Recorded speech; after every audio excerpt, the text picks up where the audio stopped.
إن الله وملائكته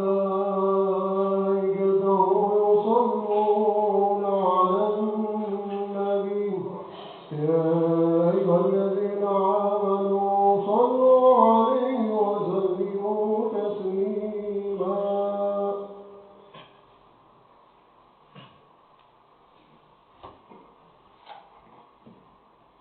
Assalamualaikum warahmatullahi wabarakatuh. الله أكبر الله أكبر الله أكبر الله أكبر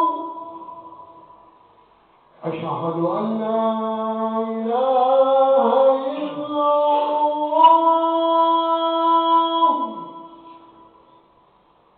أشهد أن لا إله إلا الله أشهد أن محمدا رسول الله أشهد أن محمدا رسول الله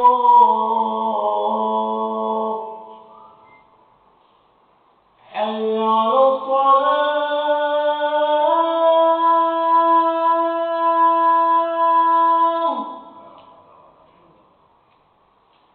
حي على الصلاة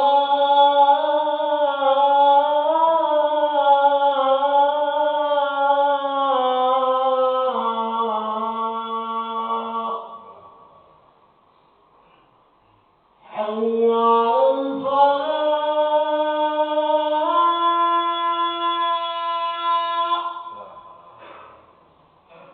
حي على الفلاح.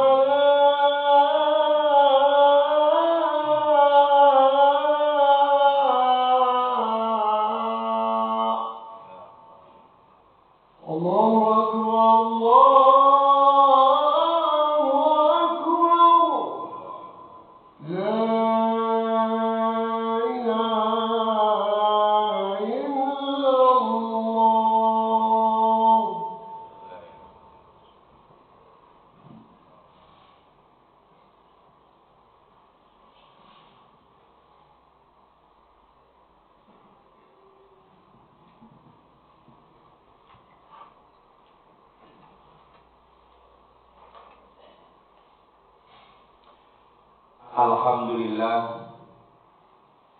Alhamdulillahilladzi binikmatihi tatimmus shalihat wa bifadlihi tatanazzalul khairatu wal barakat wa bi taufiqihi tatafaqqahu maqasid wal bayan. Asyhadu an la ilaha illallah wahdahu la syarika lah wa asyhadu anna sayyidana Muhammadan abduhu wa rasuluhu la nabiyya ba'dah. Allahumma shalli wa sallim wa barik ala sayyidina wa maulana Muhammad wa ala alihi wa ashabihi mujahidin at-tahirin, amma ba'du. Fa ya ibadallah, usikum wa nafsi bi taqwallah la'allakum tuflihun. Faqala Allah Ta'ala fil Qur'anil Karim, a'udzu billahi minasy syaithanir rajim. Ya ayyuhalladzina amanu taqullaha wa qulu qawlan sadida yuslih lakum a'malakum wa yaghfir lakum dzunubakum wa may yuti'illaha wa rasulahu faqad faza fawzan 'azima. Shadaqallahu. Ma'asyiral muslimin, jamaah Jumat rahimakumullah. Segala puji kita sanjungkan kepada kehadirat Allah Subhanahu wa taala. Tuhan yang Maha Pemurah, Penyayang, yang senantiasa melimpahkan rahmat-Nya kepada kita. Allah Subhanahu wa taala tak pernah bosan memberikan anugerah kepada kita sehingga di hari yang berbahagia ini, di hari yang mulia ini, kita sama-sama diberikan kesehatan, diberikan nikmat luang waktu untuk memenuhi panggilan dari Allah Subhanahu wa Ta'ala di dalam melaksanakan kewajiban, yaitu sholat Jumat berjamaah. Dengan segala dari lubuk hati yang paling dalam, kita ucapkan alhamdulillah atas nikmat yang Allah berikan kepada kita. Kenapa kita harus selalu bersyukur kepada Allah dengan apa yang diberikan oleh Allah Subhanahu wa Ta'ala kepada kita? Ini adalah merupakan satu bentuk keimanan kita, ketakwaan kita, agar kita selalu senantiasa terpelihara dari segala apa-apa yang diharamkan ataupun yang tidak diinginkan oleh Allah Subhanahu wa Ta'ala. Terlebih lagi, dengan kita bersyukur, insya Allah, maka kita akan dijauhkan oleh Allah Subhanahu wa Ta'ala yang namanya istidraj. Salawat dan salam kita sampaikan kepada junjungan alam Nabi kita Nabi Muhammad SAW beserta keluarga, sahabat dan pengikutnya hingga yaumil qiyamah. Mudah-mudahan Allah Subhanahu wa Ta'ala menjadikan diri kita, keluarga kita, karib kerabat kita yang mengikuti ajarannya, sunnahnya dari Nabi kita Muhammad SAW, sehingga kelak di yaumil qiyamah kita sama-sama mendapat syafaat Rasulullah SAW. Amin ya rabbal alamin. Ma'asyiral muslimin jamaah Jumat rahimakumullah. Kalau kita perhatikan kehidupan kita di dunia, semakin hari semakin meningkat dari sisi ekonomi ataupun populasi manusia. Kalau kita perhatikan beberapa di antara saudara-saudara kita mungkin ada kemajuan di sisi ekonomi, di sisi kehidupan, yang tadinya mungkin tidak punya kendaraan, pada saat ini sudah mempunyai kendaraan. Ini adalah semua anugerah dari Allah Subhanahu wa Ta'ala. Apabila harta, jabatan, kedudukan kita letakkan ataupun garis lurus dengan beribadah kepada Allah Subhanahu wa Ta'ala. Tetapi harus juga kita perhatikan apa yang menjadi nikmat yang Allah Subhanahu wa Ta'ala curahkan kepada kita ini sebagai nikmat atau sebagai azab yang jadi istidraj, ataupun diberi tetapi kita justru dilalaikan oleh Allah Subhanahu wa Ta'ala. Ma'asyiral muslimin jamaah Jumat rahimakumullah, hidup ini dikagumi, dihormati. Mungkin orang yang diberikan istidraj ini dia bisa dikagumi, dihormati, padahal dia bukanlah panutan, hidupnya zalim, tetapi dia menjadi banyak orang yang mengikutinya. Tetapi orang yang diberikan istidraj oleh Allah Subhanahu wa Ta'ala ini, dia terlena. Dia menganggap bahwa nikmat jabatan kedudukan tersebut adalah merupakan satu yang menjadi miliknya. Padahal Allah Subhanahu wa Ta'ala menjelaskan di dalam Al-Quran, A'udzu billahi minasyaitonir rajim. Walladzina kazzabu biayatina sanastadrijuhum man haytsu la ya'lamun wa umli lahum inna kaidi matin. Dan orang-orang yang mendustakan ayat-ayat kami, akan kami biarkan mereka berangsur-angsur ke arah kebinasaan dengan cara yang tidak mereka ketahui. Dan aku, kata Allah, dan aku akan membiarkan tenggang waktu kepada mereka. Sungguh rencanaku sangat tangguh. Bisa saja ma'asyiral muslimin rahimakumullah, manusia sekarang berada hidup, dia kekal mendapatkan jabatan, dia terus mendapatkan nikmat, dia terus berada di posisi puncak. Dia tidak sadar bahwa itu adalah istidraj dari Allah Subhanahu wa Ta'ala. Orang banyak yang mengaguminya, Mungkin orang banyak mengikutinya. Dan bahkan ciri-ciri orang yang istidraj ini, ma'asyiral muslimin, jamaah Jumat rahimakumullah, dia tidak pernah sakit, bisa saja. Dia tidak pernah kekurangan. Dia tidak pernah merasa hidupnya susah. Bahkan di dalam kehidupannya terlihat riang gembira bersama keluarganya. Terkadang orang tersebut diberikan keluarga yang cerdas-cerdas, yang sehat-sehat, tetapi semua itu justru menjauhkan dirinya dari Allah Subhanahu wa taala. Dia tidak mau ibadah. Dia tidak mau mendengarkan nasihat para ulama. Dia tidak mau berkumpul berzikir dengan orang-orang soleh. Inilah yang perlu, ma'asyiral muslimin, jamaah Jumat rahimakumullah, yang perlu kita sama-sama perhatikan. Istidraj adalah berasal kata dari istadroja yastadridu istidraja, yang berkata daroja, yang mempunyai arti perlahan. Jadi kalau orang, manusia yang dihukum oleh Allah Subhanahu wa taala dengan istidraj, maka dia perlahan-lahan tanpa terasa. Dia merasa senang, merasa wajar-wajar saja hidupnya. Dia merasa nyaman hidupnya. Dia senang selama-lamanya. Dia tidak menyadari bahwa di ujung akhir hayatnya telah menanti jurang keniscayaan, jurang kebinasaan bagi dirinya. Disinilah perlu sama-sama kita ketahui, ma'asyiral muslimin, jamaah Jumat rahimakumullah. Ketika seseorang diberikan istidraj ini, na'udzubillah summa na'udzubillah, mungkin kita sering mendengar cerita-cerita terdahulu, bahkan Allah Subhanahu wa taala sebutkan di dalam Al-Qur'an bagaimana kisah Fir'aun yang tidak pernah sakit, yang tidak pernah kekurangan harta, yang tidak pernah kekurangan bala tentara.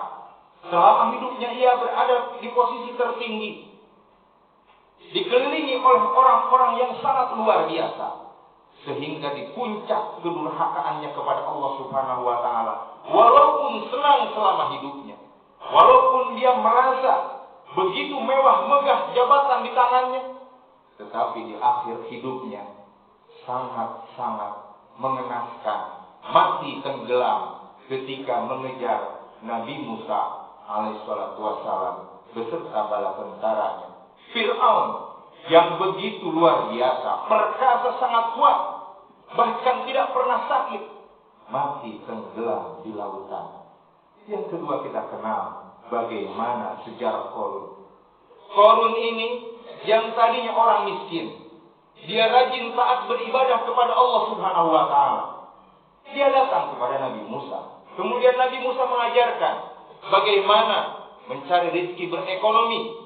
Maka setelah itu, singkat cerita, Qarun ini di dalam ekonominya pesat, sangat luar biasa. Bahkan dia memiliki gudang-gudang harta, memiliki emas-emas yang sangat luar biasa. Bahkan di dalam sejarah-sejarah, kuncinya pun harus diangkut dengan unta. Allahu Akbar. Ketika seseorang sudah terlena dengan harta, ketika Nabi Musa meminta zakatnya, mengeluarkan harta yang harus dikeluarkannya, apa kata Qarun? Ini adalah usahaku, bukan karena Allah. Na'udzubillah summa na'udzubillah. Harta yang tadinya orang ketika miskin dia dekat dengan Allah Subhanahu wa taala, begitu diberikan harta, begitu diberikan kenikmatan, dia lalai perlahan demi perlahan, dan akhirnya Qarun mati di telan bumi, sehingga sekarang kita mengenal dengan harta karun. Itu adalah asal muasal dari orang yang durhaka, padahal dahulunya dia taat kepada Allah Subhanahu wa taala. Ma'asyiral muslimin, jamaah Jumat rahimakumullah. Untuk itu, marilah kita sama-sama senantiasa mendekatkan diri kita kepada Allah Subhanahu wa taala. Jangan terlalu bangga dengan harta, jangan terlalu bangga dengan jabatan. Semua akan berakhir. Semua akan dimintakan pertanggungjawaban di hadapan Allah Subhanahu wa taala kepada kita. Kita semua kelak akan mati dengan membawa amal yang kita lakukan. Amal yang baik akan menyelamatkan kita. Harta yang dibawa dalam ibadah akan menyelamatkan kita. Jabatan untuk membela agama Allah, untuk menebarkan kebaikan, maka akan menyelamatkan kita.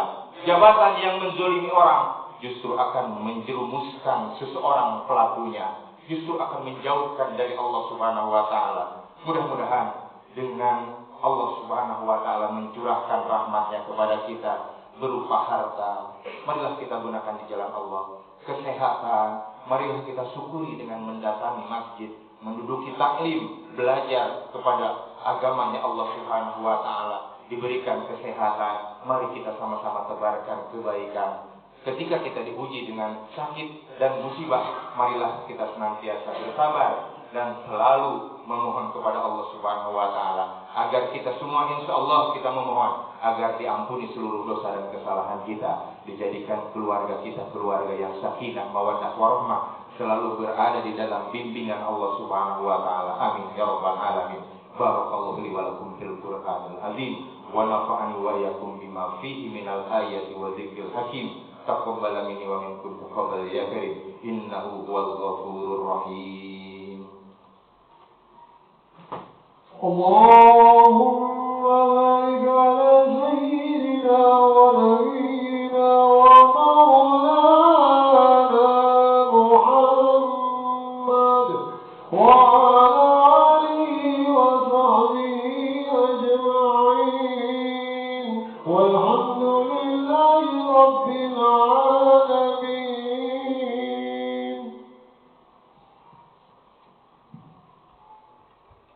Innal hamdalillah nahmaduhu wa nasta'inuhu wa nastaghfiruh wa na'udzu billahi min shururi anfusina wa min sayyiati a'malina. May yahdihillahu fala mudilla lahu wa may yudlil fala hadiya lahu.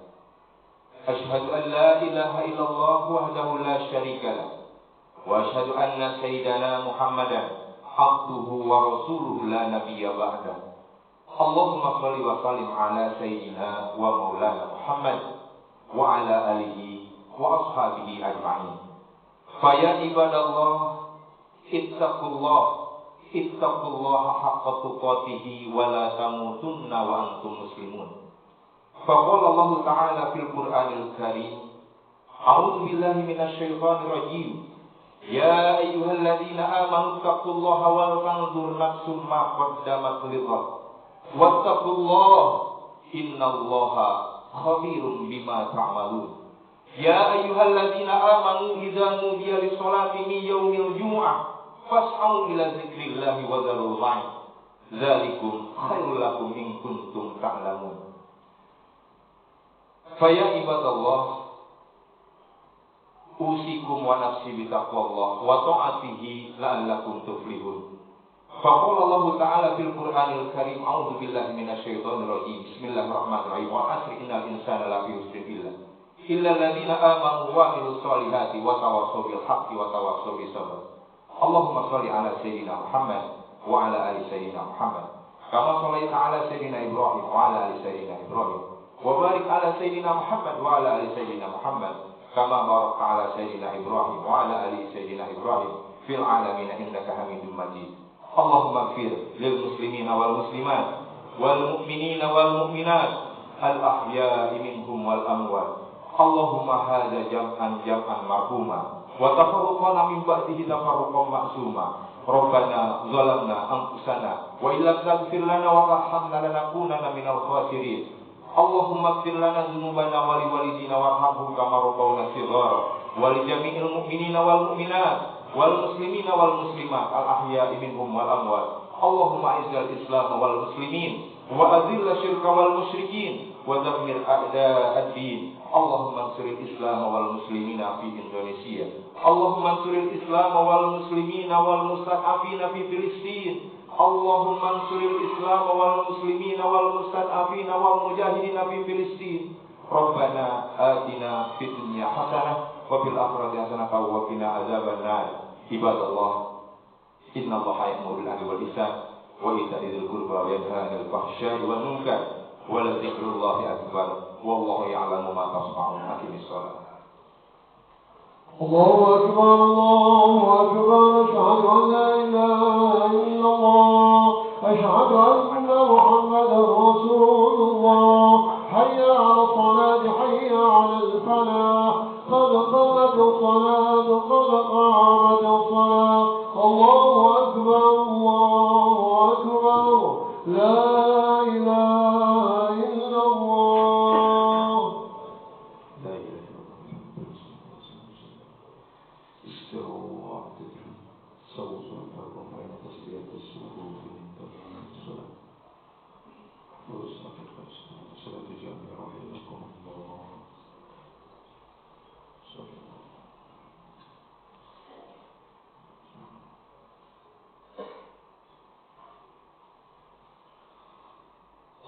الله أكبر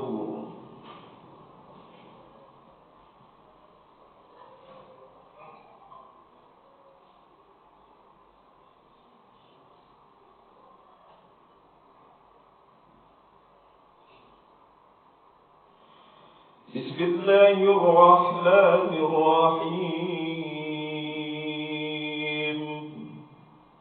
الحمد لله رب العالمين الرحمن الرحيم مالك يوم الدين إياك نعبد وإياك نستعين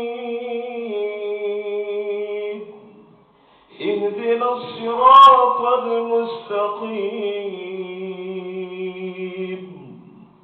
صراط الذين أنعمت عليهم غير المغضوب عليهم ولا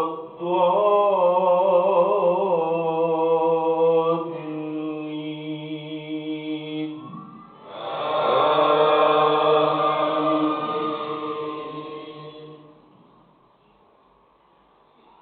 بسم الله الرحمن الرحيم الرحمن علم القرآن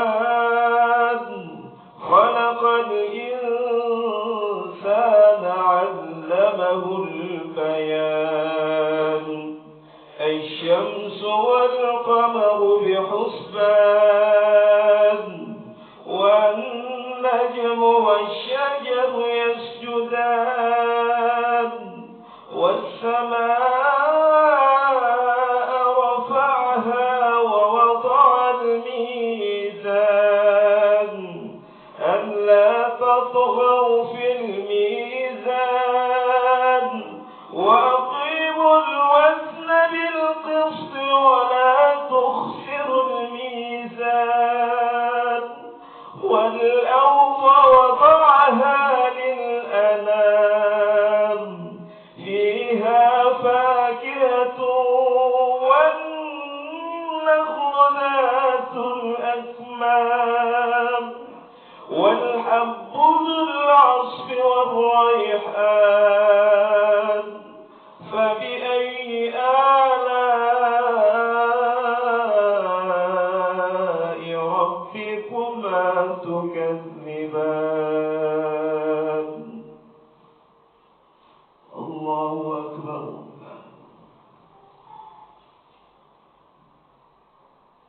سمع الله لمن حمده الله أكبر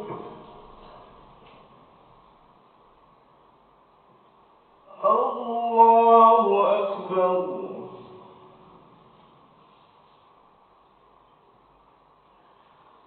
الله أكبر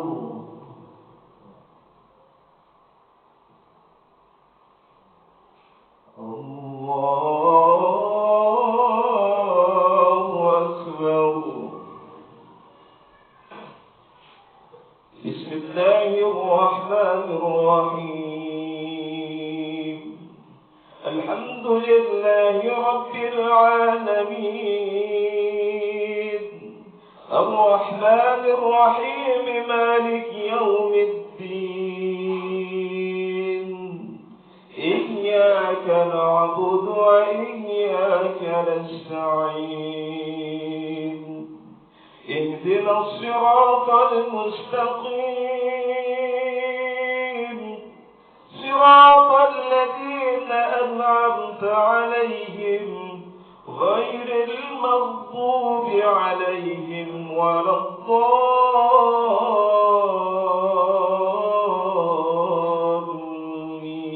الضالين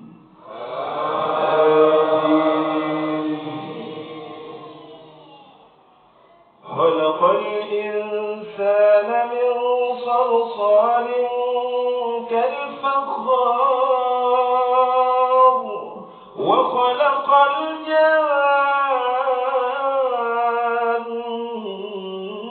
من مارج من نار فبأي آلاء ربكما تكذبان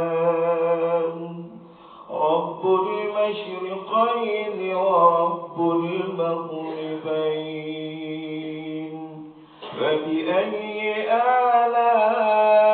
آلاء ربكما تكذبان مرج البحرين يلتقيان بينهما برزخ لا يبغيان فبأي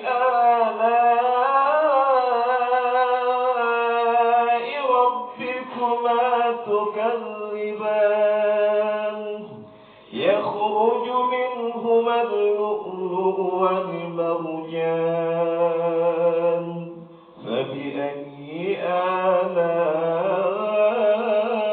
آلاء ربكما تكذبان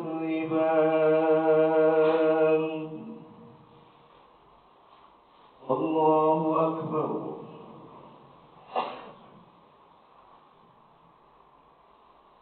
سمع الله لمن حمده الله أكبر الله أكبر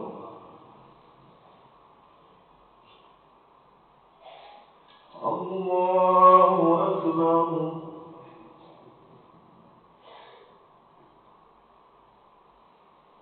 الله أكبر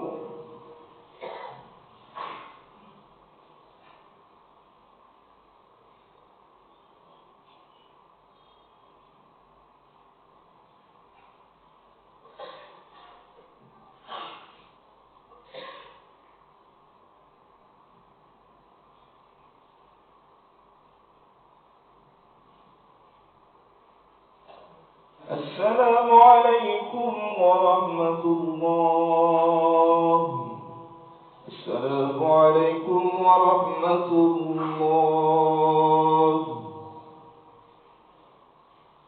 الفاتحة أعوذ بالله من الشيطان الرجيم بسم الله الرحمن الرحيم الحمد لله رب العالمين الرحمن الرحيم مالك يوم الدين إياك نعبد وإياك نستعين اهدنا الصراط المستقيم صراط الذين أنعمت عليهم غير المغضوب عليهم ولا الضالين استغفر الله العظيم استغفر الله العظيم استغفر الله العظيم أعوذ بالله من الشيطان الرجيم بسم الله الرحمن الرحيم الحمد لله رب العالمين حمد الشاكرين حمد الناعمين حمدا يوافي نعمه ويكافئ مزيدا يا ربنا لك الحمد ولك الشكر كما ينبغي لجلال وجهك الكريم ولعظيم سلطانك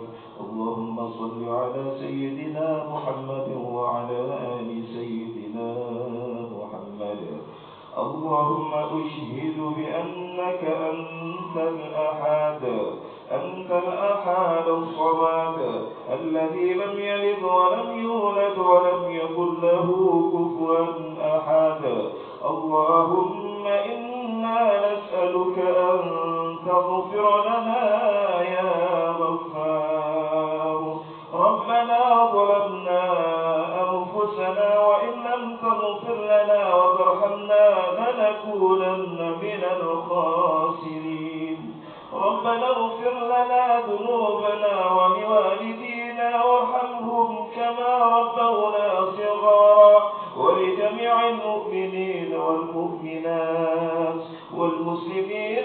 والمسلمات الأحياء منهم والأموات.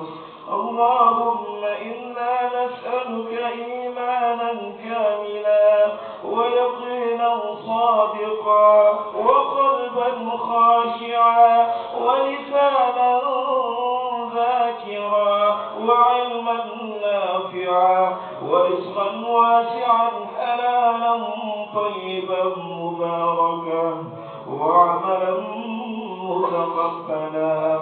اللهم إنا نسألك سلامة في الدين وعافية في الجسد وزيادة في العلم وبركة في الرزق وتوبة قبل الموت ورحمة عند الموت ومغفرة بعد الموت. اللهم هون علينا في سكرات الموت والنجاة من النار والعفو عند الحساب.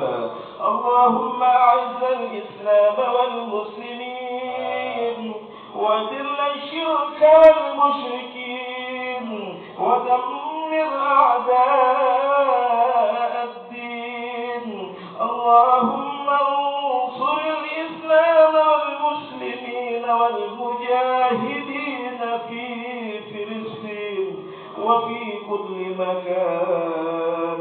ربنا تقبل منا إنك أنت السميع العليم وتب علينا إنك أنت التواب الرحيم.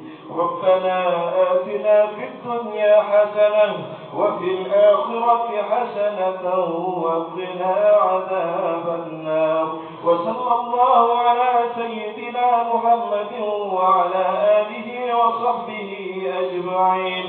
سبحان ربك رب العزة عما يصفون وسلام على المرسلين والحمد لله رب العالمين.